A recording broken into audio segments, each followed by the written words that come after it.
Hi friends, ಇದು ಮಸ್ತ್ ಮಗ ಚಾನಲ್ನ ಇಂಟರ್ನ್ಯಾಷನಲ್ ಬುಲೆಟಿನ್ ಸುತ್ತು ಜಗತ್ತು. ನಾನು ಅಮರ್ ಪ್ರಸಾದ್. ಶತ್ರುಗಳ ವಿರುದ್ಧ ಉತ್ತರ ಕೊರಿಯಾ ನಾಯಕ ಕಿಮ್ ಜಾಂಗ್ ಉನ್ ಮತ್ತೆ ಸಿಡಿದೆದ್ದಿದ್ದಾರೆ. ಅಮೆರಿಕ ದಕ್ಷಿಣ ಕೊರಿಯಾ ಸಮರಾಭ್ಯಾಸಕ್ಕೂ ಮುನ್ನವೇ ಕಿಮ್ ಜಾಂಗ್ ಅದಕ್ಕೆ ದೊಡ್ಡ ಕೌಂಟರ್ ಕೊಟ್ಟಿದ್ದಾರೆ. ಆಗಸ್ಟ್ 17ರಿಂದ ಒಲ್ಚಿ ಫ್ರೀಡಮ್ ಶೀಲ್ಡ್ ಹೆಸರಲ್ಲಿ ಅಮೆರಿಕ ದಕ್ಷಿಣ ಕೊರಿಯಾ ದೊಡ್ಡ ಸಮರಾಭ್ಯಾಸ ಇಟ್ಕೊಂಡಿದ್ದಾರಲ್ಲ, ಇದು ನಮ್ಮ ದೇಶದ ಮೇಲಿನ ದಾಳಿಗೆ ನಡೀತಾ ಇರೋ ಪೂರ್ವ ತಯಾರಿ ಅಂತ ಕಿಮ್ ಹೇಳಿದ್ದಾರೆ. ಅದಕ್ಕೆ ತಿರುಗೇಟು ಕೊಡೋಕೆ ಅಂತಲೇ ಬುಧವಾರ ಬೆಳಗ್ಗೆ ವೊನ್ಸಾನ್ ಪ್ರದೇಶದಿಂದ ಹೊಸ ಬ್ಯಾಲಿಸ್ಟಿಕ್ ಮಿಸೈಲ್ ಹಾರಿಸಿದ್ದಾರೆ. ಈ ಮೂಲಕ ಕೇವಲ ಒಂದೇ ವಾರದಲ್ಲಿ 2 ಸಲ ನಾರ್ತ್ ಕೊರಿಯಾ ಮಿಸೈಲ್ ಹಾರಿಸಿದೆ. ಈ ಹಿಂದೆ ಆಗಸ್ಟ್ 6ನೇ ತಾರೀಕು ಕೂಡ ನಾರ್ತ್ ಕೊರಿಯಾ ಶಾರ್ಟ್ ರೇಂಜ್ ಮಿಸೈಲನ್ನು ಹಾರಿಸಿ ವಾರ್ನಿಂಗ್ ಕೊಟ್ಟಿತ್ತು. ಇನ್ನು ಬುಧವಾರ ಹಾರಿಸಿರೋ ಮಿಸೈಲ್ ಕೂಡ ಪೂರ್ವ ಕಡಲಿಗೆ ಬರೋಬ್ಬರಿ 700 ಕಿಲೋಮೀಟರ್ ದೂರ ಕ್ರಮಿಸಿದೆ. ಅಂದರೆ ನಾರ್ತ್ ಕೊರಿಯಾದ ನೆಲದಿಂದ ಉಡಾವಣೆಯಾದ ಮಿಸೈಲ್ ಆಕಾಶದಲ್ಲಿ 700 ಕಿಲೋಮೀಟರ್ ದೂರ ಸಾಗಿ ಸಮುದ್ರಕ್ಕೆ ಬಿದ್ದಿದೆ. ಇದರ ಅರ್ಥ 700 ಕಿಲೋಮೀಟರ್ ವ್ಯಾಪ್ತಿಯಲ್ಲಿರೋ ಶತ್ರುಗಳ ಯಾವುದೇ ನೆಲೆಗಳನ್ನು ದಕ್ಷಿಣ ಕೊರಿಯಾ ಅಥವಾ ಜಪಾನ್ ಅರೆ ಕ್ಷಣದಲ್ಲಿ ಧ್ವಂಸ ಮಾಡೋ ಸಾಮರ್ಥ್ಯ ನಮಗಿದೆ ಅಂತ ಕಿಮ್ ಪರೋಕ್ಷ ಎಚ್ಚರಿಕೆ ಕೊಟ್ಟಿದ್ದಾರೆ. ಇನ್ನು ಈ ಮಿಸೈಲ್ ಉಡಾವಣೆಯಿಂದ ಶಾಕ್ ಆದ ದಕ್ಷಿಣ ಕೊರಿಯಾ ತಕ್ಷಣ ಅಲರ್ಟ್ ಆಗಿ ತುರ್ತು ಭದ್ರತಾ ಮೀಟಿಂಗ್ ಕೂಡ ನಡೆಸಿದೆ. ಕೂಡಲೇ ನಾರ್ತ್ ಕೊರಿಯಾ ಇಂತಹ ಪ್ರಚೋದನೆ ಕೊಡೋದನ್ನು ನಿಲ್ಲಿಸಬೇಕು ಅಂತ ವಾರ್ನಿಂಗ್ ಕೊಟ್ಟಿದ್ದಾರೆ. ಮತ್ತೊಂದು ಕಡೆ ಜಪಾನ್ ಕೂಡ ಈ ಬಗ್ಗೆ ತೀವ್ರ ಕಳವಳ ವ್ಯಕ್ತಪಡಿಸಿದೆ. ಆದರೆ ಸೇನಾ ಬಲ ಹೆಚ್ಚಿಸ್ಕೊಳ್ತಿರೋ ಜಪಾನ್ ಒಂದು ಯುದ್ಧಕೋರ ರಾಷ್ಟ್ರ, ಅದು ಬೇಕು ಅಂತೆಲ್ಲ ನಮ್ಮ ವಿರುದ್ಧ ಯುದ್ಧಕ್ಕೆ ಪ್ರಚೋದನೆ ಕೊಡ್ತಿರೋದು ಅವರೇ ಅಂತ ನಾರ್ತ್ ಕೊರಿಯಾ ಚೂರು ಬಗ್ಗದೆ ಎದುರುತ್ತರವನ್ನು ಕೊಟ್ಟಿದೆ. ಇತ್ತ ಅಮೆರಿಕ ಕೂಡ ಪ್ರತಿಕ್ರಿಯೆ ಕೊಟ್ಟಿದ್ದು, ನಾರ್ತ್ ಕೊರಿಯಾದ ಇಂಥ ಬೆದರಿಕೆಗಳಿಗೆ ನಾವು ಹೆದರಲ್ಲ, ದಕ್ಷಿಣ ಕೊರಿಯಾ ಮತ್ತು ಜಪಾನ್ ರಕ್ಷಣೆಗೆ ನಾವು ಯಾವಾಗಲೂ ಕೂಡ ಕಮಿಟೆಡ್ ಅಂತ ಅಮೆರಿಕ ಹೇಳಿದೆ. ಇನ್ನೊಂದು ಕಡೆ ನಾರ್ತ್ ಕೊರಿಯಾದ ಸೈನಿಕರು ರಷ್ಯಾ ಯುಕ್ರೇನ್ ಯುದ್ಧದಲ್ಲಿ ಭಾಗಿಯಾಗಿ ರಣರಂಗದ ನೇರ ಅನುಭವ ಪಡ್ಕೊಳ್ತಿದ್ದಾರೆ. ಇತ್ತೀಚೆಗಷ್ಟೇ ಯುಕ್ರೇನ್ ಮೇಲೆ ರಷ್ಯಾ ಬಳಸಿದ ನಾರ್ತ್ ಕೊರಿಯಾದ ಮಿಸೈಲ್ನಿಂದ 10 ಜನ ಪ್ರಾಣ ಕಳ್ಕೊಂಡಿದ್ರು. ಹೀಗಾಗಿ ಕೊರಿಯಾವನ್ನು ಮುಂದೆ ಹೇಗೆ ಫೇಸ್ ಮಾಡಬೇಕು ಅಂತ ಅಮೆರಿಕದ 28,500 ಹಾಗೂ ದಕ್ಷಿಣ ಕೊರಿಯಾದ 18,000 ಸೈನಿಕರು ಸೇರಿ ಈ ಬೃಹತ್ ಸಮರಾಭ್ಯಾಸಕ್ಕೆ ಮುಂದಾಗಿದ್ದಾರೆ.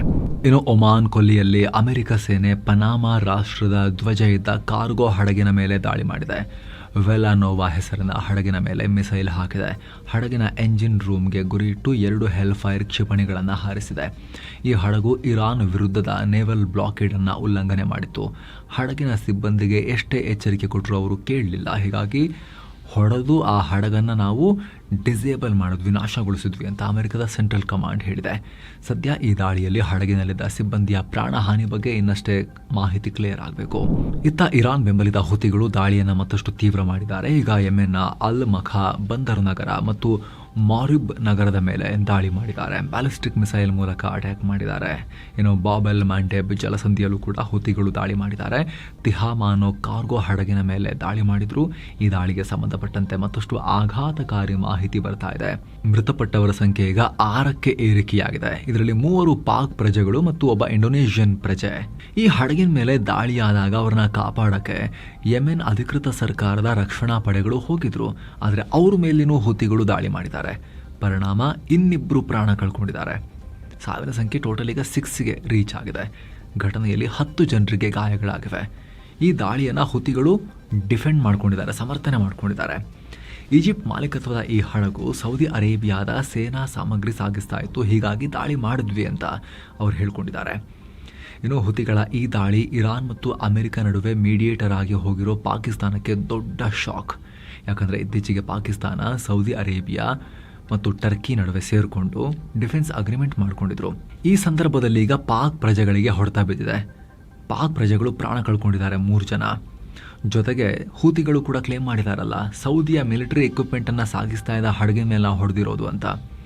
ಸೊ ಈಗ ಪಾಕ್ ಟರ್ಕಿ ಏನು ಮಾಡ್ತಾರೆ, ಈ ಡಿಫೆನ್ಸ್ ಅಗ್ರಿಮೆಂಟನ್ನು ಹೆಂಗೆ ಜಾರಿಗೊಳಿಸ್ತಾರೆ ಅನ್ನೋ ಪ್ರಶ್ನೆ ಈಗ ಮೂಡ್ತಾ ಇದೆ.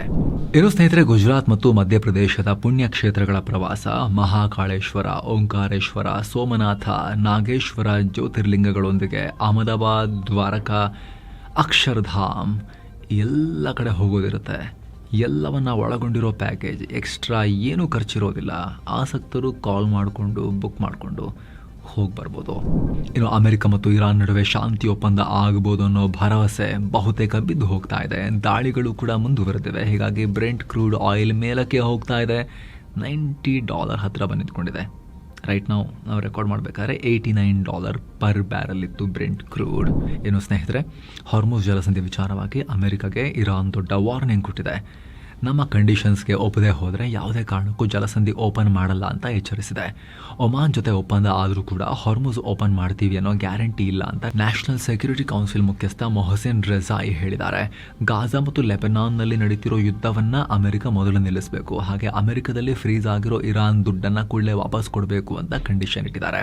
ಆದರೆ ಇತ್ತ ಕತರ್ ಬೇರೆ ಹೇಳಿಕೆ ಕೊಟ್ಟಿದೆ. ಸದ್ಯ ಹಾರ್ಮುಜ್ ವಿಚಾರವಾಗಿ ಇರಾನ್ ಮತ್ತು ಒಮಾನ್ ಮಾತುಕತೆ ಮಾಡ್ತಿವೆ. ಈ ಮಾತುಕತೆ ಈಗ ಅಡ್ವಾನ್ಸ್ ಸ್ಟೇಜ್ನಲ್ಲಿದೆ ಅಂತ ಕತರ್ ವಿದೇಶಾಂಗ ಇಲಾಖೆ ಹೇಳಿದೆ. ಇತ್ತ ಅಮೆರಿಕ ಅಧ್ಯಕ್ಷ ಟ್ರಂಪ್ ಕೂಡ ಹಾರ್ಮುಜ್ ವಿಚಾರವಾಗಿ ಬೇರೆ ಸ್ಟೇಟ್ಮೆಂಟ್ ಕೊಟ್ಟಿದ್ದಾರೆ. ಹಾರ್ಮುಜ್ ಜಲಸಂಧಿ ಈಗ ಸಂಪೂರ್ಣವಾಗಿ ನಮ್ಮ ಕಂಟ್ರೋಲ್ನಲ್ಲಿದೆ ಅಂತ ಕ್ಲೇಮ್ ಮಾಡಿದ್ದಾರೆ. ನಾನು ಇರಾನನ್ನು ಯಾವುದೇ ಕಾರಣಕ್ಕೂ ನಂಬಲ್ಲ, ಅವ್ರು ಯಾವಾಗಲೂ ಸುಳ್ಳು ಹೇಳ್ತಾರೆ, ಅವ್ರು ಮತ್ತೆ ಏನಾದರೂ ಮಾಡೋಕೆ ಬಂದರೆ ಅವ್ರನ್ನ ಸರ್ವನಾಶ ಮಾಡಿಬಿಡ್ತೀನಿ, ಹುಷಾರ್ ಅಂತ ಹೇಳಿ ಟ್ರಂಪ್ ಹೇಳಿಕೆ ಕೊಟ್ಟಿದ್ದಾರೆ. ಅಲ್ಲದೆ ಇರಾನ್ನ ಈ ನೆಗೋಸಿಯೇಟರ್ಗಳು ಕುತಂತ್ರಿಗಳು. ಸದ್ಯ ನಮ್ಮ ಮುಂದೆ ಇರೋದು ಎರಡೇ ಆಪ್ಷನ್. ಒಂದು, ಇರಾನ್ ಆರ್ಥಿಕವಾಗಿ ದಿವಾಳಿಯಾಗೋ ತನಕ ಕಾಯೋದು, ಇಲ್ಲ ಅವ್ರ ಮೇಲೆ ದೊಡ್ಡ ಮಟ್ಟದ ದಾಳಿಯನ್ನು ಇವಾಗಲೇ ಮಾಡೋದು ಅಂತ ಟ್ರಂಪ್ ಹೇಳಿದ್ದಾರೆ. ಆದರೆ ಸದ್ಯಕ್ಕೆ ನಾವು ಅವರೊಂದಿಗೆ ಮಾತುಕತೆಯನ್ನು ಕಂಟಿನ್ಯೂ ಮಾಡ್ತಾ ಇದ್ದೀವಿ ಅಂತಲೂ ಟ್ರಂಪ್ ಹೇಳಿದ್ದಾರೆ. ಇತ್ತ ಸೋ ಕಾಲ್ಡ್ ಮೀಡಿಯೇಟರ್ ಪಾಕಿಸ್ತಾನ ಮತ್ತೆ ಇರಾನ್ ಮತ್ತು ಅಮೆರಿಕ ನಡುವೆ ಸಂಧಾನಕ್ಕಿಳಿದಿದೆ. ಪಾಕಿಸ್ತಾನದ ಇಂಟೀರಿಯರ್ ಮಿನಿಸ್ಟರ್ ಮೊಹಸಿನ್ ನಖ್ವಿ ಮಂಗಳವಾರ ಇರಾನ್ಗೆ ಭೇಟಿ ಕೊಟ್ಟಿದ್ದಾರೆ. ಟೆಹರಾನ್ನಲ್ಲಿ ಇರಾನ್ ವಿದೇಶಾಂಗ ಸಚಿವ ಅಬ್ಬಾಸ್ ಅರಾಕ್ಚಿಯೊಂದಿಗೆ ಮಾತುಕತೆ ನಡೆಸಿದ್ದಾರೆ. ಎರಡು ರಾಷ್ಟ್ರಗಳ ದ್ವಿಪಕ್ಷೀಯ ಸಂಬಂಧದ ಬಗ್ಗೆ ಕೂಡ ಚರ್ಚೆ ಮಾಡಿದ್ದಾರೆ. ಕಳೆದ ತಿಂಗಳಷ್ಟೇ ಇರಾನ್ ಗೃಹ ಮಂತ್ರಿ ಎಸ್ಕಂದರ್ ಮೊಮೇನಿ ಇಸ್ಲಾಮಾಬಾದ್ಗೆ ಭೇಟಿ ಕೊಟ್ಟಿದ್ರು. ಸದ್ಯ ಪಾಕಿಸ್ತಾನ ಕಳೆದ ಜೂನ್ನಲ್ಲಿ ಅಮೆರಿಕ ಮತ್ತು ಇರಾನ್ ನಡುವೆ ಆಗಿರೋ ಇಸ್ಲಾಮಾಬಾದ್ ಒಪ್ಪಂದ ಜಾರಿಗೆ ತರೋಕೆ ಸರ್ಕಸ್ ಮಾಡ್ತಾ ಇದೆ. ಅಂದರೆ ಎರಡೂ ದೇಶಗಳನ್ನು ಮತ್ತೆ ಮಾತುಕತೆಯ ಟೇಬಲ್ಗೆ ಎಳೆಯೋಕೆ ಟ್ರೈ ಮಾಡ್ತಾ ಇದೆ. ಇತ್ತ ಪಾಕ್ನ ಡಿಫೆನ್ಸ್ ಮಿನಿಸ್ಟರ್ ಖ್ವಾಜಾ ಆಸಿಫಾ ಈತ ಕೂಡ ಇರಾನ್ ಮತ್ತು ಅಮೆರಿಕದ ಬಗ್ಗೆ ಮಾತನಾಡಿದ್ದಾರೆ. ಅಮೆರಿಕ ಮತ್ತು ಇರಾನ್ ಈಗ ಒಂದು ರೀತಿಯ ಒಪ್ಪಂದಕ್ಕೆ ಬರೋಕೆ ರೆಡಿ ಆಗ್ತಿವೆ. ಕಳೆದ 2-3 ದಿನಗಳಿಂದ ಸಿಗ್ತಿರೋ ಮುನ್ಸೂಚನೆ ನೋಡಿದ್ರೆ ಎರಡು ರಾಷ್ಟ್ರಗಳು ಒಪ್ಪಂದಕ್ಕೆ ಹತ್ತಿರವಾಗ್ತಿವೆ ಅಂತ ನನಗನ್ಸುತ್ತೆ ಅಂತ ಈ ಖ್ವಾಜಾ ಆಸಿಫ್ ಬಹಳ ಭರವಸೆ ಇಟ್ಕೊಂಡು ಹೇಳಿಕೆ ಕೊಟ್ಟಿದ್ದಾರೆ. ಅದು ನಿಜ ಆಗೋದು ಬಹಳ ಕಷ್ಟ ಇದೆ. ಏನೋ ಟರ್ಕಿಯಲ್ಲಿ ನ್ಯಾಟೋ ಶೃಂಗಸಭೆಯಿಂದ ಹೊರಟಾಗ ಅಮೆರಿಕ ಅಧ್ಯಕ್ಷ ಟ್ರಂಪ್ ಸೀಕ್ರೆಟ್ ಆಗಿ ಪುಟ್ಟ ಡಬ್ಬಿಲ್ ಕೂತ್ಕೊಂಡು ಮಿಲಿಟರಿ ಏರ್ಕ್ರಾಫ್ಟಿಗೆ ಅವ್ರನ್ನ ಮೂವ್ ಮಾಡಿ ಕರ್ಕೊಂಬರಲಾಗಿತ್ತು ಅನ್ನೋ ರಿಪೋರ್ಟ್ ಇತ್ತಲ್ಲ. ನಾವು ನಿಮಗೆ ನಿನ್ನೆ ಸುತ್ತು ಜಗತ್ತಲ್ಲೂ ಕೂಡ ಮಾಹಿತಿ ಕೊಟ್ಟಿದ್ವಿ. ಇದ್ರ ಬಗ್ಗೆ ಕೇಳಿದಾಗ ಟ್ರಂಪ್ ಹೌದು ಅಂತ ಒಪ್ಕೊಂಡಿದ್ದಾರೆ. ನಾನು ಸೀಕ್ರೆಟ್ ಸರ್ವಿಸ್ ಮತ್ತು ಸೇನೆ ಹೇಳಿದ ಹಾಗೆ ಹೋಗೋನು, ಅವ್ರು ನನಗೆ ಬೇರೆ ವಿಮಾನದಲ್ಲಿ ಹೋಗಿ ಅಂತ ಹೇಳಿದ್ರು, ಹಂಗೆ ಮಾಡಿದ್ದೀನಿ. ನನಗನ್ಸುತ್ತೆ ಅಲ್ಲಿ ತುಂಬಾ ಥ್ರೆಟ್ಸ್ ಇತ್ತು. ನನಗೆ ನಾನು ಪ್ರಯಾಣಿಸ್ತಾ ಇದ್ದ ವಿಮಾನ ದೊಡ್ಡ ಅಪಾಯದಲ್ಲಿತ್ತು, ಟಾರ್ಗೆಟ್ ಮಾಡಲಾಗಿತ್ತು. ಸೀಕ್ರೆಟ್ ಸರ್ವಿಸ್ ಮತ್ತು ಸೇನೆ ಅದಕ್ಕೆ ಬೇರೆ ವಿಮಾನದಲ್ಲಿ ಕರ್ಕೊಂಡ್ಬಂದರು ಅಂತ ಟ್ರಂಪ್ ಹೇಳಿದ್ದಾರೆ. ಜೊತೆಗೆ ಇದಕ್ಕೆಲ್ಲ ನಾನು ಕೇರ್ ಮಾಡಲ್ಲ, ನನ್ನ ಆ್ಯಟಿಟ್ಯೂಡ್ ನಿಮಗೆ ಗೊತ್ತಲ್ವಾ ಅಂತ ಟ್ರಂಪ್ ಹೇಳಿದ್ದಾರೆ. ಅಲ್ಲದೆ ನಿಮಗೆ ಗೊತ್ತಿಲ್ಲ ನನಗೆ ಎಷ್ಟು ಬೆದರಿಕೆ ಇದೆ ಅಂಥೇಳಿ. ಯಾವುದೇ ಪ್ರಭಾವಶಾಲಿ ಅಧ್ಯಕ್ಷನಿಗೆ ಇಷ್ಟೆಲ್ಲ ಬೆದರಿಕೆ ಬರೋದು ಸಹಜ. ಅದೇ ಪ್ರಭಾವಶಾಲಿ ಅಲ್ಲದ ಅಧ್ಯಕ್ಷರಿಗೆ, ವೀಕ್ ಅಧ್ಯಕ್ಷರುಗಳಿದ್ದಾಗ ಅವರಿಗೆ ಅಷ್ಟೊಂದು ಬೆದರಿಕೆ ಬರೋದಿಲ್ಲ. ನನಗನ್ಸುತ್ತೆ ನಾನು ಪ್ರಭಾವಶಾಲಿ ಅಧ್ಯಕ್ಷ, ಅದಕ್ಕೆ ನನಗೆ ಬೆದರಿಕೆ ಬರೋದು ಅಂತ ಟ್ರಂಪ್ ತಮ್ಮನ್ನು ತಾವು ಹೊಗಳಿಕೊಂಡಿದ್ದಾರೆ. ಇನ್ನು ಭಾರತದ ಅತಿದೊಡ್ಡ ಸಂಸ್ಥೆ ಹಾಗೂ $400 ಬಿಲಿಯನ್ ಮೌಲ್ಯದ ಟಾಟಾ ಗ್ರೂಪ್ ಕುರಿತು ಸ್ಫೋಟಕ ಮಾಹಿತಿ. ಟಾಟಾ ಸನ್ಸ್ ಅಧ್ಯಕ್ಷ ಎನ್ ಚಂದ್ರಶೇಖರನ್ ತಮ್ಮ ಸ್ಥಾನಕ್ಕೆ ಅಧಿಕೃತವಾಗಿ ರಾಜೀನಾಮೆ ಕೊಟ್ಟಿದ್ದಾರೆ. ಈ ಬಗ್ಗೆ ಖುದ್ದು ಚಂದ್ರಶೇಖರನ್ ಅಧಿಕೃತ ಹೇಳಿಕೆ ಬಿಡುಗಡೆ ಮಾಡಿ 40 ವರ್ಷಗಳ ಸುದೀರ್ಘ ಸೇವೆಗೆ ವಿದಾಯ ಹೇಳಿದ್ದಾರೆ. ಟಾಟಾ ಟ್ರಸ್ಟ್ಸ್ನ ನೂತನ ಅಧ್ಯಕ್ಷ ನೋಯಲ್ ಟಾಟಾ ಮತ್ತು ಚಂದ್ರಶೇಖರನ್ ನಡುವಿನ ಭಿನ್ನಾಭಿಪ್ರಾಯ ಈ ದಿಢೀರ್ ಬೆಳವಣಿಗೆಗೆ ಕಾರಣ ಅಂತ ಹೇಳಲಾಗ್ತಿದೆ. ತಮ್ಮ ಹೇಳಿಕೆಯಲ್ಲಿ ಬಗ್ಗೆ ಮಾತನಾಡಿರೋ ಚಂದ್ರಶೇಖರನ್, ನನ್ನ ಅಧ್ಯಕ್ಷ ಅವಧಿ 2027 ಫೆಬ್ರವರಿ 20 ಇತ್ತು. ಸರ್ ದೊರಾಬ್ಜಿ ಟಾಟಾ ಟ್ರಸ್ಟ್ ಹಾಗೂ ಸರ್ ರತನ್ ಟಾಟಾ ಟ್ರಸ್ಟ್ ನನ್ನನ್ನೇ ಮುಂದಿನ 5 ವರ್ಷಗಳ ಕಾಲ ಮುಂದುವರಿಸೋಕೆ ಒಮ್ಮತದ ನಿರ್ಣಯವನ್ನು ತಗೊಂಡಿದ್ರು. ಕಳೆದ ಫೆಬ್ರವರಿ 24 ಟಾಟಾ ಸನ್ಸ್ ಬೋರ್ಡ್ ಮುಂದೆ ಕೂಡ ಈ ಪ್ರಸ್ತಾವನೆ ಇಡಲಾಗಿತ್ತು. ಆದರೆ ಬೋರ್ಡ್ನ ಒಬ್ಬರು ಸದಸ್ಯರುದಕ್ಕೆ ಬೆಂಬಲ ಕೊಡದ ಕಾರಣ ಒಮ್ಮತ ಮೂಡಲಿಲ್ಲ. ಹೀಗಾಗಿ ಕಳೆದ 6 ತಿಂಗಳಿಂದ ಯಾವುದೇ ನಿರ್ಣಯ ಆಗದ ಹಿನ್ನೆಲೆಯಲ್ಲಿ ಲೀಡರ್ಶಿಪ್ ಬಗ್ಗೆ ಕ್ಲಾರಿಟಿ ಬೇಕಲ್ವಾ ಅಂತ ಅವಧಿಗೂ 7 ತಿಂಗಳ ಮುನ್ನವೇ ಕೆಳಗಿಳಿತಾ ಇದ್ದೀನಿ. ಕಳೆದ 10 ವರ್ಷಗಳಿಂದ ಟಾಟಾ ಸನ್ಸ್ ಮುನ್ನಡೆಸಿದ್ದು ನನ್ನ ಜೀವನದ ದೊಡ್ಡ ಗೌರವ ಅಂತ ಚಂದ್ರಶೇಖರನ್ ಹೇಳಿದ್ದಾರೆ. ಈ ಸುದ್ದಿ ಬರ್ತಾ ಇದ್ದ ಹಾಗೆ ಟಾಟಾ ಗ್ರೂಪ್ನ ಪ್ರಮುಖ ಕಂಪನಿಗಳಾದ TCS, Tata steel, Tata power ಷೇರುಗಳು ನಾವು ಸುತ್ತು ಜಗತ್ತು ರೆಕಾರ್ಡ್ ಮಾಡೋ ಈ ಟೈಮ್ನಲ್ಲಿ 3 to 5% ಡಿಫ್ರೆಂಟ್ ಕಂಪನೀಸ್ ಕುಸಿತವನ್ನು ಕಂಡಿದ್ವು. ಟಾಟಾ ಗ್ರೂಪ್ನಲ್ಲಿ ಹಾಗಾದರೆ ಏನು ನಡೀತಾ ಇದೆ? ಅದರ ಬಗ್ಗೆ ವಿಶೇಷ ವರದಿಯಲ್ಲಿ ಡೀಟೇಲ್ ಆಗಿ ಮಾಹಿತಿ ಕೊಡ್ತೀವಿ ಸ್ನೇಹಿತರೆ. ರಷ್ಯಾ ಯುಕ್ರೇನ್ ಯುದ್ಧ ಮುಂದುವರೆದಿದೆ. ರಷ್ಯಾದ ಹೊಸ ದಾಳಿಗೆ ಯುಕ್ರೇನ್ನಲ್ಲಿ ಕನಿಷ್ಠ 12 ಜನರ ಪ್ರಾಣ ಹೋಗಿದೆ, ಹಲವರು ಗಾಯಗೊಂಡಿದ್ದಾರೆ. ಈ ದಾಳಿಯಲ್ಲಿ ರಷ್ಯಾ ನಾರ್ತ್ ಕೊರಿಯಾದ ಮಿಸೈಲ್ಗಳನ್ನು ಬಳಸಿದೆ ಅಂತ ಯುಕ್ರೇನ್ ಹೇಳಿದೆ. ಯುಕ್ರೇನ್ ರಷ್ಯಾದ ತೈಲ ಹಡಗುಗಳ ಮೇಲಿನ ದಾಳಿಯನ್ನು ನಿಲ್ಲಿಸಿದೆ ಅನ್ನೋ ಮಾಹಿತಿ ಸಿಕ್ಕಿದೆ. ಕಪ್ಪು ಸಮುದ್ರದ ನೋವೊರೊಸಿಸ್ಕ್ ಬಂದರಿನ ಮೇಲೆ ಸದ್ಯ ಯುಕ್ರೇನ್ ದಾಳಿ ಮಾಡ್ತಿಲ್ಲ. ಅಮೆರಿಕದ ಉಪಾಧ್ಯಕ್ಷ JD ವ್ಯಾನ್ಸ್ ಮನವಿ ಮೇರೆಗೆ ಯುಕ್ರೇನ್ ಈ ನಿರ್ಧಾರ ತಗೊಂಡಿದೆ ಅಂತ ಫಿನಾನ್ಷಿಯಲ್ ಟೈಮ್ಸ್ ರಿಪೋರ್ಟ್ ಮಾಡಿದೆ. ಜಾಗತಿಕ ತೈಲ ಮಾರ್ಕೆಟ್ನಲ್ಲಿ ಅಸ್ಥಿರತೆ ಉಂಟಾಗುತ್ತೆ ಅಂತ ಅಮೆರಿಕ ಈ ಥರ ಯುಕ್ರೇನ್ಗೆ ಸೂಚನೆ ಕೊಟ್ಟಿತ್ತು ಅಥವಾ ರಿಕ್ವೆಸ್ಟ್ ಮಾಡ್ಕೊಂಡಿತ್ತು ಅನ್ನೋ ಮಾಹಿತಿ ಬರ್ತಾ ಇದೆ. ಅಮೆರಿಕದ ಟ್ಯಾರಿಫ್ನಿಂದ ಉಂಟಾಗಿರೋ ಭಿನ್ನಾಭಿಪ್ರಾಯಗಳನ್ನು ಟ್ರಂಪ್ ಮತ್ತು ಮೋದಿ ರಿಸಾಲ್ವ್ ಮಾಡ್ತಾರೆ, ಬಗೆಹರಿಸ್ತಾರೆ ಅಂತ US ಟ್ರೇಡ್ ಅಡ್ವೈಸರ್ ಪೀಟರ್ ನವಾರೋ ಹೇಳಿದ್ದಾರೆ. ರಷ್ಯನ್ ಆಯಿಲ್ ಖರೀದಿ ಮಾಡೋ ರಾಷ್ಟ್ರಗಳ ಮೇಲೆ 100% ಟ್ಯಾರಿಫ್ ಹೇರೋ ಬಿಲ್ ಇತ್ತೀಚೆಗೆ ಅಮೆರಿಕದ ಸೆನೆಟ್ನಲ್ಲಿ ಪಾಸ್ ಆಗಿತ್ತು. ಈ ಬಗ್ಗೆ ಕ್ವಶನ್ ಮಾಡಿದಾಗ ಹಿಂಗೆ ಹೇಳಿದ್ದಾರೆ, ಅವರಿಬ್ಬರು ಬಹಳ ಒಳ್ಳೆ ಫ್ರೆಂಡ್ಸು, ಅವರೇ ಏನು ಅಂಥೇಳಿ ಡಿಸೈಡ್ ಮಾಡಿ ಬಗೆಹರಿಸ್ತಾರೆ. ನಾನಾಗಲಿ ಬೇರೆ ಯಾರೇ ಆಗಲಿ ಮಧ್ಯಪ್ರವೇಶ ಮಾಡೋದು ಸರಿಯಲ್ಲ ಅಂತ ಹೇಳಿದ್ದಾರೆ. ಇದೇ ವೇಳೆ ಪೀಟರ್ ನವಾರೋ ಭಾರತೀಯರ ಸೋಷಿಯಲ್ ಮೀಡಿಯಾ ಆಕ್ಟಿವಿಸಮ್ ಬಗ್ಗೆ ಆಕ್ರೋಶ ಹೊರಹಾಕಿದ್ದಾರೆ. ಭಾರತ ರಷ್ಯಾದಿಂದ ತೈಲ ತಗೊಳ್ಳೋದನ್ನು ಟೀಕೆ ಮಾಡಿದ್ದಕ್ಕೆ ಈ ಭಾರತೀಯರು ಸೀದಾ ಬಂದು ಆನ್ಲೈನ್ನಲ್ಲಿ ನನಗೆ ಬಾಯಿಗೆ ಬಂದಂಗೆ ಅಸಹ್ಯವಾಗಿ ಬೈದು ಕಮೆಂಟ್ ಹಾಕೋಕ್ಕೆ ಶುರು ಮಾಡಿದ್ರು. I got fire bomb by the Indians on internet with all sorts of nasty little attacks ಅಂತ ಹೇಳಿದ್ದಾರೆ. ಅಂದರೆ ಬಂದರು ಆನ್ಲೈನ್ನಲ್ಲಿ ಬಾಯಿಗೆ ಬಂದಂಗೆ ಬೈದರು ಅಂಥೇಳಿ ಹಂಗೆ ಹೇಳೋ ಟೈಮ್ನಲ್ಲಿ ಲಿಟಲ್ ಅಟ್ಯಾಕ್ಸ್ ಅಂತಲೂ ಹೇಳಿದ್ದಾರೆ. ಈ ದಾಳಿ ನಾನು ಸಣ್ಣದಾಗಿ ನೋಡ್ತೀನಿ ಅನ್ನೋ ಥರದಲ್ಲೂ ಹೇಳಿದ್ದಾರೆ. ಜೊತೆಗೆ ನಾನು ಏನು ಹೇಳೋಕೆ ಬಯಸ್ತೀನಿ ಗೊತ್ತಾ, ಹಂಗೆ ಮಾಡಬೇಡಿ, ನಮ್ಮ ಅಮೆರಿಕದಲ್ಲಿ ಈ ಥರ ಎಲ್ಲ ಹ್ಯಾಂಡಲ್ ಮಾಡೋದು ಇಶ್ಯೂಸ್ನ ಅಂತ ಟಾಂಟ್ ಮಾಡಿದ್ದಾರೆ ಭಾರತೀಯರನ್ನು ಪೀಟರ್ ನವಾರೋ. ಏನಂತ ಅಂದ್ಕೊಂಡಿದ್ದೀರಿ ನೀವು ಸೋಷಿಯಲ್ ಮೀಡಿಯಾದಲ್ಲಿ ಕಮೆಂಟ್ ಮಾಡಿದ ತಕ್ಷಣ ಒಂದು ದೇಶಗಳ ನಡುವಿನ ವ್ಯವಹಾರದ ಮೇಲೆ ನೀವು ಈ ಥರ ಮಾಡೋಕ್ಕಾಗತ್ತಾ ಅನ್ನೋ ರೀತಿಯಲ್ಲಿ ಪ್ರಶ್ನೆ ಕೇಳಿದ್ದಾರೆ ಪೀಟರ್ ನವಾರೋ. ಬಾಂಗ್ಲಾದಲ್ಲಿರೋ ಭಾರತದ ರಾಯಭಾರಿ ದಿನೇಶ್ ತ್ರಿವೇದಿ ದಿಲ್ಲಿಯಲ್ಲಿ PM ನರೇಂದ್ರ ಮೋದಿ ಅವರನ್ನ ಭೇಟಿಯಾಗಿ ಮಹತ್ವದ ರಿಪೋರ್ಟ್ ಕೊಟ್ಟಿದ್ದಾರೆ. ಇದಕ್ಕೂ ಮುನ್ನ ಢಾಕಾದಲ್ಲಿ ಸಾಲು ಮೀಟಿಂಗ್ ಮಾಡಿದರು. ಬಾಂಗ್ಲಾ ಪ್ರಧಾನಿ ತಾರಿಕುರ್ ರೆಹಮಾನ್ ಹಾಗೂ ಸಚಿವರೊಂದಿಗೆ ಸರಣಿ ಮೀಟಿಂಗ್ಗಳನ್ನು ಮಾಡಿದ್ರು ಇವರು ದಿನೇಶ್ ಅವರು. ಇದೀಗ ಅಲ್ಲಿನ ಎಲ್ಲ ಮಾಹಿತಿ ತಗೊಂಬಂದು PMಗೆ ರಿಪೋರ್ಟ್ ಒಪ್ಪಿಸಿದ್ದಾರೆ. ಮುಖ್ಯವಾಗಿ ಭೇಟಿಯಲ್ಲಿ ಭಾರತ ಬಾಂಗ್ಲಾ ನಡುವಿನ ಸಂಬಂಧಗಳ ಬಗ್ಗೆ ಡೀಟೇಲ್ ಡಿಸ್ಕಷನ್ ಆಗಿದೆ. ಇನ್ನೊಂದು ಕಡೆ ಭಾರತ ಬಾಂಗ್ಲಾ ನಡುವೆ ಶೇಖ್ ಹಸೀನಾ ವಿಚಾರವಾಗಿ ಬಹಳ ಶೇಕಪ್ ನಡೀತಾ ಇದೆಯಲ್ಲ, ರಾಜತಾಂತ್ರಿಕ ಬಿಕ್ಕಟ್ಟು.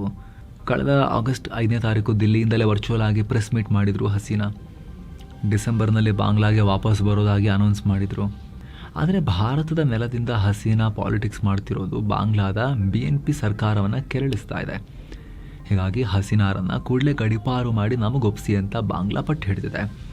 ಅಷ್ಟೇ ಅಲ್ಲ, ನೀವು ಹಸೀನಾ ಕಾರ್ಡ್ ಪ್ಲೇ ಮಾಡಿದ್ರೆ ಭಾರತದೊಂದಿಗಿನ ಬಾಂಗ್ಲಾ ಫ್ರೆಂಡ್ಶಿಪ್ ಬಗ್ಗೆ ನಾವು ಮತ್ತೆ ಮರುಪರಿಶೀಲನೆ ಮಾಡಬೇಕಾಗತ್ತೆ, ಕ್ಯಾನ್ಸಲ್ ಮಾಡ್ಕೋತೀವಿ ಅನ್ನೋ ಥರದಲ್ಲಿ ಬಾಂಗ್ಲಾ ಹೋಮ್ ಮಿನಿಸ್ಟರ್ ವಾರ್ನಿಂಗ್ ಎಲ್ಲ ಕೊಟ್ಟಿದ್ದಾರೆ. ಹೀಗಾಗಿ ಇದರ ಎಫೆಕ್ಟ್ ಬ್ರಿಕ್ಸ್ ಸಮಿಟ್ ಮೇಲೂ ಬೀಳುತ್ತಾ ಅನ್ನೋ ಲೆಕ್ಕಾಚಾರ ಇದೆ. ಸೆಪ್ಟೆಂಬರ್ 12 ಮತ್ತು 13ನೇ ತಾರೀಕು ದಿಲ್ಲಿಲಿ ಶೃಂಗಸಭೆಯನ್ನು ಏನು ನಡೆಸ್ತಾ ಇದೆ ಭಾರತ. ಬಾಂಗ್ಲಾ PM ತಾರಿಕುರ್ ರೆಹಮಾನ್ರನ್ನು ಕೂಡ ಕರೆದಿದೆ. ಅವರು ಬರಲ್ಲ ಅಂತ ಹೇಳಲಾಗ್ತಿದೆ. ಈಗ ಫೆಬ್ರವರಿಯ ಅಧಿಕಾರಕ್ಕೆ ಬಂದ ಬಳಿಕ ಈಗ ಆಲ್ರೆಡಿ ಮಲೇಷಿಯಾ, ಚೈನಾಗೆಲ್ಲ ಹೋಗಿ ಬಂದಿರೋ ತಾರೀಕು ಭಾರತಕ್ಕೆ ಮಾತ್ರ ಅವರಿಗೆ ತಾರೀಖೇ ಸಿಗ್ತಾ ಇಲ್ಲ. ಭಾರತದ ಆಹ್ವಾನವನ್ನು ಅವರು ಇನ್ನೂ ಅಕ್ಸೆಪ್ಟ್ ಮಾಡಿಕೊಂಡು ಬರೋದನ್ನು ಕನ್ಫರ್ಮೇ ಮಾಡಿಲ್ಲ. ಹೀಗಾಗಿ ಇದೇ ಹಸೀನಾ ಬಿಕ್ಕಟ್ಟನ್ನು ಶಮನ ಮಾಡೋ ಸಂಬಂಧ ಭಾರತದ ರಾಯಭಾರಿ ದಿನೇಶ್ ತ್ರಿವೇದಿ ಹಾಗೂ ರಾವ್ ಮುಖ್ಯಸ್ಥ ಪರಾಗ್ ಜೈನ್ ಢಾಕಾದಲ್ಲಿ back to back high level ಮೀಟಿಂಗ್ಗಳನ್ನು ಮಾಡಿದ್ದಾರೆ. ಆನಂತರ PMಗೆ ಈಗ ರಿಪೋರ್ಟ್ ಕೊಡಲಾಗಿದೆ. ಇನ್ನು ಪಾಕ್, ಸೌದಿ ಮತ್ತು ಟರ್ಕಿಯ ಡಿಫೆನ್ಸ್ ಒಪ್ಪಂದಕ್ಕೆ ಭಾರತ ಪ್ರತಿಕ್ರಿಯೆ ಕೊಟ್ಟಿದೆ. ಈ ಒಪ್ಪಂದದಿಂದ ನಮ್ಮ ರಾಷ್ಟ್ರೀಯ ಭದ್ರತೆ ಮತ್ತು ಪ್ರಾದೇಶಿಕ ಶಾಂತಿ ಮೇಲೆ ಏನೇನು ಪರಿಣಾಮ ಆಗಬಹುದು ಅನ್ನೋದನ್ನು ನಾವು ಪರಿಶೀಲಿಸ್ತಾ ಇದ್ದೀವಿ ಅಂತ ಸ್ಟ್ಯಾಂಡರ್ಡ್ ಸ್ಟೇಟ್ಮೆಂಟ್ ಕೊಟ್ಟಿದ್ದಾರೆ. ಹಾಗೆ ಭಾರತ ತನ್ನ ರಾಷ್ಟ್ರೀಯ ಹಿತಾಸಕ್ತಿ ರಕ್ಷಣೆಗೆ ಎಲ್ಲ ಅಗತ್ಯ ಕ್ರಮಗಳನ್ನು ತಗೊಳ್ಳುತ್ತೆ ಅನ್ನೋ ಒಂದು ಸಮಾಧಾನದ ಹೇಳಿಕೆಯನ್ನು ಕೂಡ ವಿದೇಶಾಂಗ ಇಲಾಖೆ ನೀಡಿದೆ. Standard statement. ಇನ್ನು ಲೆಬನಾನ್ ಸಂಸತ್ತು ದೊಡ್ಡ ನಿರ್ಧಾರ ತಗೊಂಡಿದೆ. ಮರಣದಂಡನೆ ಶಿಕ್ಷೆಯನ್ನು ದೇಶದಲ್ಲಿ ರದ್ದು ಮಾಡೋಕೆ ಬಿಲ್ ಪಾಸ್ ಮಾಡಲಾಗಿದೆ. ಈ ಮೂಲಕ ಮರಣದಂಡನೆ ಶಿಕ್ಷೆಯನ್ನು ರದ್ದು ಮಾಡಿದ ಮೊದಲ ಅರಬ್ ಕಂಟ್ರಿ ಆಗಿದೆ. ಇನ್ನು ಮುಂದೆ ಮರಣದಂಡನೆ ಶಿಕ್ಷೆ ಬದಲು ಕ್ರಿಮಿನಲ್ ಅಪರಾಧಿಗಳಿಗೆ ಜೀವಾವಧಿ ಮಾತ್ರ ಕೊಡಲಾಗುತ್ತೆ ಶಿಕ್ಷೆ. ಇನ್ನು ಕೊಲಂಬಿಯಾ ಭೂಕಂಪದಲ್ಲಿ ಮೃತಪಟ್ಟವರ ಸಂಖ್ಯೆ ಈಗ 250ಕ್ಕೆ ಏರಿಕೆಯಾಗಿದೆ. 2600ಕ್ಕೂ ಅಧಿಕ ಜನ ಇನ್ನೂ ಗಾಯಗೊಂಡಿದ್ದಾರೆ. 3900ಕ್ಕೂ ಅಧಿಕ ಜನ ಕಾಣೆಯಾಗಿದ್ದಾರೆ. ಸಾವಿನ ಸಂಖ್ಯೆ ಇನ್ನೂ ಏರಿಕೆಯಾಗುವ ಆತಂಕದ ರಕ್ಷಣಾ ಕಾರ್ಯಾಚರಣೆ ಮುಂದುವರೆದಿದೆ. ಇನ್ನು ಅಫ್ಘಾನಿಸ್ತಾನದಲ್ಲಿ ತಾಲಿಬಾನ್ ಬಂದ ನಂತರ ಕಳೆದ 5 ವರ್ಷಗಳಲ್ಲಿ ಮುಖ್ಯವಾಗಿ ಬರೋಬ್ಬರಿ 24 ಲಕ್ಷ ಅಫ್ಘಾನ್ ಹೆಣ್ಣು ಮಕ್ಕಳನ್ನು ಶಾಲೆಯಿಂದ ಹೊರಗೆ ಹಾಕಲಾಗಿದೆ ಅಂತ ಯುನೆಸ್ಕೋ ರಿಪೋರ್ಟ್ ಕೊಟ್ಟು ಆತಂಕ ವ್ಯಕ್ತಪಡಿಸಿದೆ. ಇಡೀ ಪ್ರಪಂಚದಲ್ಲೇ ಹೆಣ್ಣು ಮಕ್ಕಳ ಹೈಸ್ಕೂಲ್ ಮತ್ತು ಹೈಯರ್ ಎಜುಕೇಷನನ್ನು ಬ್ಯಾನ್ ಮಾಡಿರೋ ಏಕೈಕ ರಾಷ್ಟ್ರ ಈ ಅಫ್ಘಾನಿಸ್ತಾನ. ಈ ಥರ ಮಕ್ಕಳನ್ನು ಹೆಣ್ಮಕ್ಳು ಅಂಥೇಳಿ ಸ್ಕೂಲ್ನಿಂದ ದೂರ ಇಟ್ಟರೆ ಅವರ ಫ್ಯೂಚರ್ ಹಾಳಾಗುತ್ತೆ. ಎಜುಕೇಷನ್ ಅನ್ನೋದು ಎಲ್ಲರ ಮೂಲಭೂತ ಹಕ್ಕು ಅಂತ ವಿಶ್ವಸಂಸ್ಥೆ ಹೇಳಿದೆ. ಆ ಹೆಣ್ಮಕ್ಳಿಗೆ ಎಜುಕೇಷನ್ ಇಲ್ಲ ಅಂದರೆ ಅವ್ರ ಮಕ್ಕಳಿಗೆ ಏನು ಹೇಳ್ಕೊಡ್ತಾರೆ ಅನ್ನೋ ಆತಂಕ ಕೂಡ ಇದೆ. ಸೊ ಫ್ರೆಂಡ್ಸ್, ಇದಾಗಿತ್ತು ಇವತ್ತಿನ ಜಗತ್ತಿನ ಸುತ್ತಾಟ. ಸ್ನೇಹಿತರೆ, ಕಡೆದಾಗಿ ನಿಮ್ಮಲ್ಲಿ ಒಂದು ಮನವಿ, ವಿಡಿಯೋ ಕೆಳಗಿರೋ ಜಾಯಿನ್ ಬಟನ್ ಮೂಲಕ ಆಸಕ್ತ ವೀಕ್ಷಕರು ನಮ್ಮ ಚಾನಲ್ಗೆ ಮೆಂಬರ್ಸ್ ಆಗಿ ಜಾಯಿನ್ ಆಗ್ಬೋದು. ಆವಾಗ ಎಲ್ಲ ಮೆಂಬರ್ ಓನ್ಲಿ ವೀಡಿಯೋಸನ್ನು ಕೂಡ ನೋಡೋಕ್ಕೆ ಶುರು ಮಾಡ್ಬೋದು ನೀವು. ಹಾಗೂ ಹಲವಾರು ವಿಡಿಯೋಗಳ ಅರ್ಲಿ ಆಕ್ಸೆಸ್ ಕೂಡ ಪಡಿಬೋದು. ಎಲ್ಲಕ್ಕಿಂತ ಮುಖ್ಯವಾಗಿ ನಿಮ್ಮ ಒಂದೊಂದು ಮೆಂಬರ್ಶಿಪ್ ಕೂಡ ನಮ್ಮ ಚಾನಲ್ಗೆ ನೀವು ಕೂಡ ಅತಿ ದೊಡ್ಡ ಬೆಂಬಲ. ಆಸಕ್ತರು ಜಾಯಿನ್ ಬಟನ್ ಚೆಕ್ ಮಾಡಿ ಮತ್ತೆ ಭೇಟಿ ಆಗ್ತಿರೋಣ ಸ್ನೇಹಿತರೆ. ನಮಸ್ಕಾರ.